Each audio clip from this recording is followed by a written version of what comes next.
bright ideas, a good character, kepandaian yang luar biasa.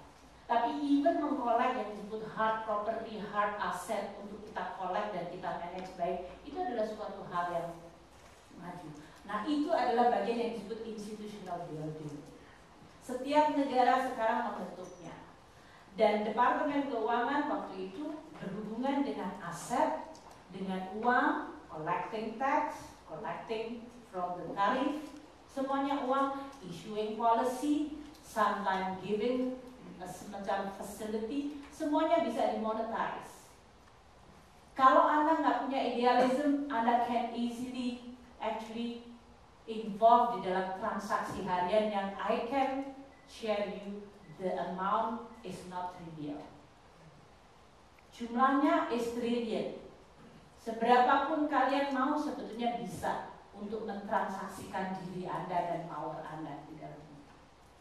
So how you introduce suatu value yang lain yang begitu penting, yang sebetulnya contrasting dengan your daily life. Some of you bekerja dengan hal yang sifatnya mungkin relatif intangible, semacam social ethnic, konflik, harmoni, masalah tentang climate change yang mungkin juga bisa di-value.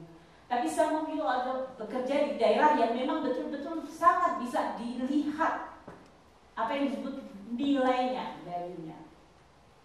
Jual beli saham, investment bankers, Anda kerja di bank, Anda kerja di departemen. Anda bisa rasakan ternyata power saya, posisi saya itu punya value yang luar biasa. Dan value-nya banyak dan mudah dimonetize. Dan saya tidak mengatakan itu bukan suatu godaan, itu adalah godaan.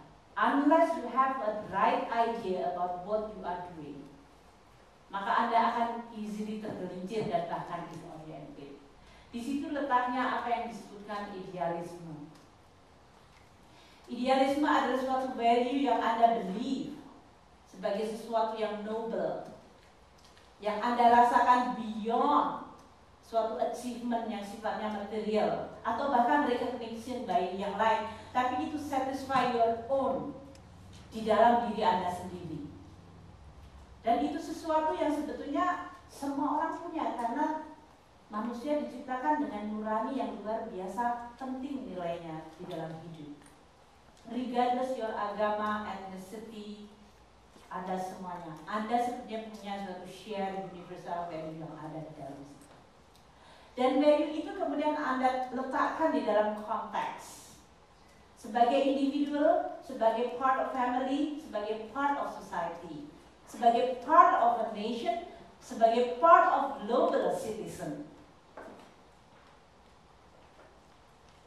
Di situ kemudian Anda mulai membawa sebetulnya apa yang saya bisa berikan atau di mana saya letaknya di dalam universe ini. Yang paling besar global, kemudian nation atau country kita, bahkan komunitas kita, family kita, dan diri kita sendiri. Saya dengan pengalaman yang mungkin tidak terlalu lama, tapi mungkin dibandingkan Anda kira-kira saya sudah 2 kali lebih lama hidup lah. Saya kira-kira umur Anda itu kira-kira separuh saya semua di sini. Jadi at least saya sudah melewati hidup 2 kali dari Anda.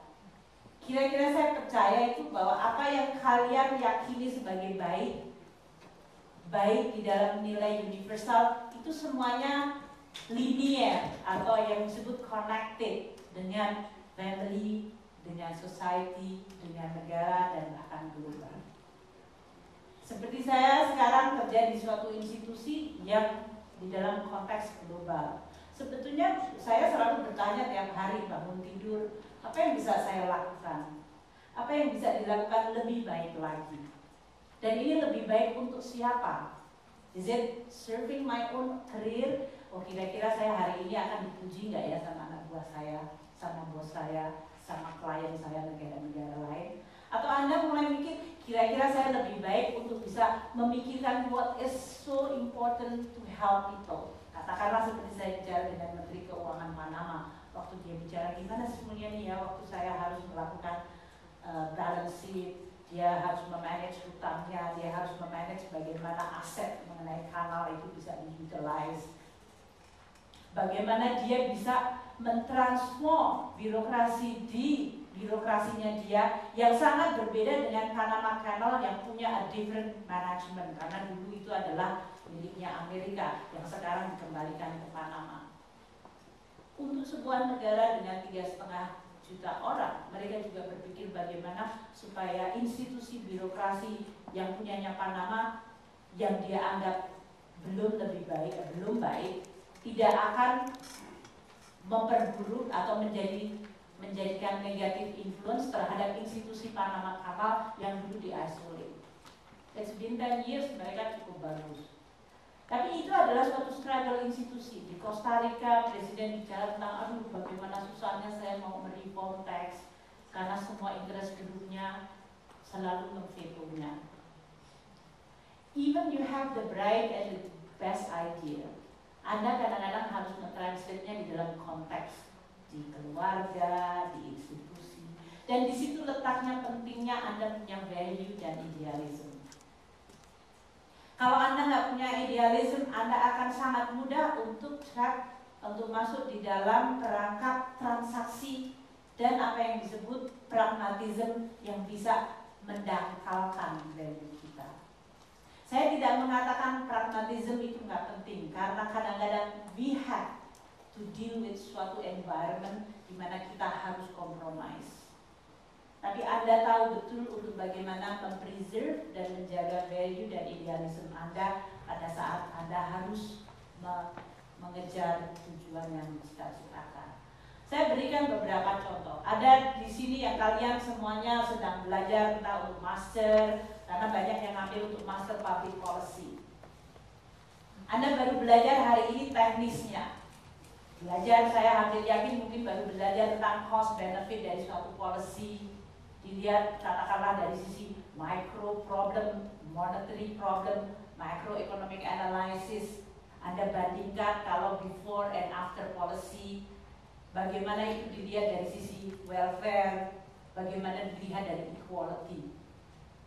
Kalau Anda, dan saya yakin Anda mampu untuk belajar dari sisi teknis yang disebut public policy. Tapi jangan pernah lupakan bahwa pada saat Anda kembali untuk menjalankan teknik itu, yang paling penting adalah teknik itu harus dibungkus oleh value yang baik. Karena banyak di dalam public policy yang tidak bisa easily monetize. Katakanlah orang bicara tentang bagaimana kita menggunakan resource terbaik. Atau katakanlah, saya hampir yakin, karena kemarin saya bicara dengan 3 presiden, semuanya bicara tentang, oh my god, harga barang-barang sekarang naik, food price naik, fuel price is so expensive, saya harus dealing with the subsidy, dan mereka bicara gimana caranya saya akan membiayai subsidi itu pada saat taxnya nggak bisa dia collect. Somebody should pay for their subsidy, gitu kan? Dan gimana caranya? Jadi pilihan presiden itu, whether I should deliver bad news kepada rakyat saya mengenai, oh my god, kita nggak punya duit, jadi saya harus kurangi subsidi, dan berarti kemudian mereka harus menghadapi konsekuensi sosial. Atau Anda harus mulai chasing a taxpayer untuk mulai di-collect tax-nya untuk bisa membiayai pendidikan, kesehatan, dan segala macam. Semuanya masalah dihadapi dengan seperti itu, dan mereka dihadapkan kepada, pertama, masalah yang paling gampang adalah membandingkan angka. Berapa saya harus untuk bisa mengurangi youth violence supaya mereka tidak masuk ke dalam drug dealer network, supaya mereka bisa menjadi bagian dari masa depan membangun negaranya. They have to prevent untuk youth-nya mereka supaya tidak masuk dalam violence. Dia butuh banyak sekali anggaran untuk mulai pendidikan, vocational training, meng-create job. Tapi where did they get the money? Masa dia minta sama Bank Dunia untuk pinjam semua? Kan nggak akan bisa sustainable. At the end they have to collect their own. Dan itu negara yang mereka juga punya natural resources, dia punya mining, dia punya financial sector, tapi dia bilang itu punyanya orang-orang yang punya influence politik. Gimana caranya saya harus ngadepin di satu sisi rakyat, di satu sisi ini interest group. Public policy. You talk about climate change.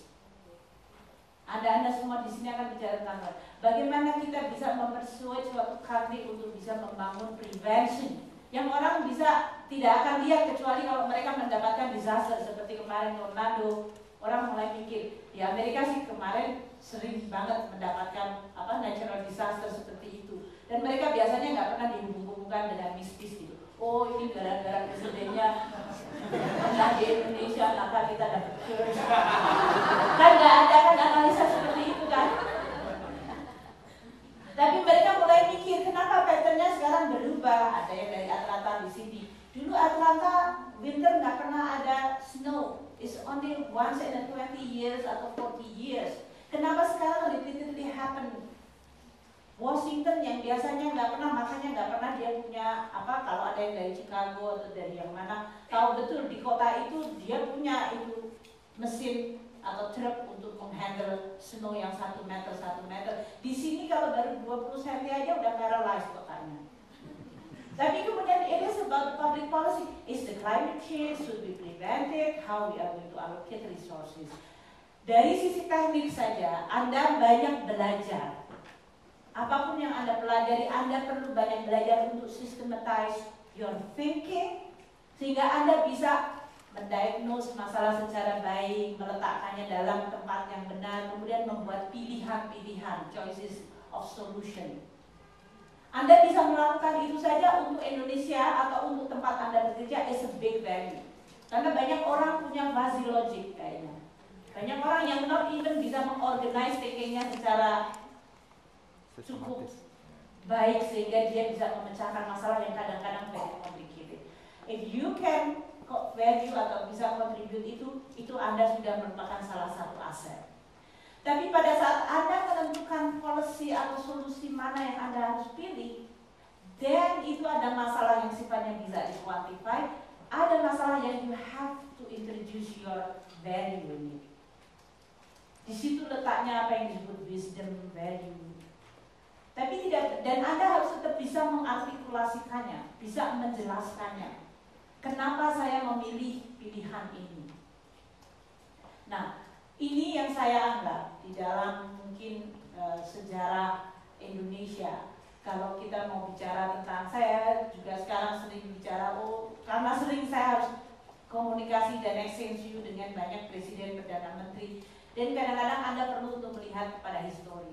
Saya lihat banyak sekali Perdana Menteri Presiden masa lalu, termasuk Republik Indonesia pada saat Presiden Soekarno mau membentuk Republik Indonesia, bagaimana dinamika hubungan beliau dengan Pak Hatta, dengan Pak Hatta bukan yang sekarang, Hatta dulu. Kemudian, ya namanya sama, Muhammad Hatta. Kemudian bagaimana mereka harus membentuk what kind of republic yang kita harus lahirkan dengan value apa. Kemudian idenya semuanya bagus, membentuk suatu nasionalisme. Pada saat pergumulan global, jangan dikira pada masa Indonesia Republik kita hadir itu kita purely inward looking, sama sekali enggak. Kalau mau bicara tentang idenya dari Pak Muhammad Hatta, Sarifuddin, kemudian Pak, even Presiden Soekarno, beliau tidak sekolah ke luar negeri, tapi bacaannya semuanya adalah bacaan global. Ide beliau yang ingin tuangkan di dalam Republik Indonesia itu is ide yang global dan kemudian dia kutip di dalam konteks.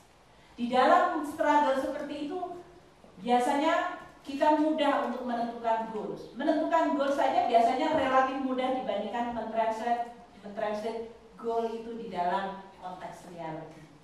Saya hampir yakin karena Anda itu umurnya adalah umur yang penuh angan-angan. Jadi kalau Anda bicara, let me hear from you what is your goal. Coba saya tanya, apa goals Anda? Kamu goalsnya apa dalam hidup? Membangun bangsa, kan bagus kan? Tawa deh. Coba in situ, what is your goals in your life? Huh? My goal is to hire as many Indonesians as I can and educate them so they can enrich me too. Oke, itu lebih konkret kalau dengan dalam hal itu. Dan di situ coba, what is your goals? Yes. Saya di bidang teknologi, saya kerja di Google, jadi goal saya adalah untuk membangun inovasi, culture inovasi di Indonesia. Culture inovasi di Indonesia. Then you are going to deal with a lot of